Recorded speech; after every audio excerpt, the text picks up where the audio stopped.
негизи эле ошо бай элимдин баягы дорожная карта деп коет өнүгүү стратегиясында ар бир регионго бирден завод салабыз деген пландар коюлган.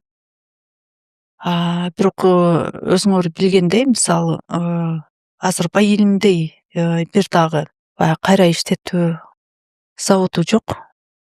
Бирок бизде баягы Алматинкада аябай көп ресторандар, аябай мындай шикарный кафе, ресторандар абдан көп.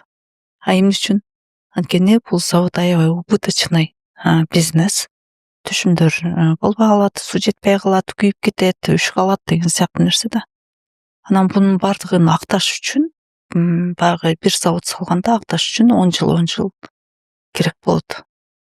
Анан ушул негизи баягы стратегияда ар бир регионго бирден завод салабыз деген пландарыбыз бар. Бирок ошонун бардыгына жетишүү үчүн бардыгы бирдей иштеш керек.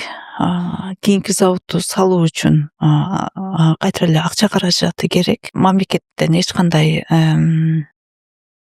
субсидия, льгота, лизингдер мисалы каралган эмес айыл чарбасында. Анан кайтара келе ушу ар ким өзүнүн күчүнө таянып иш кылат да.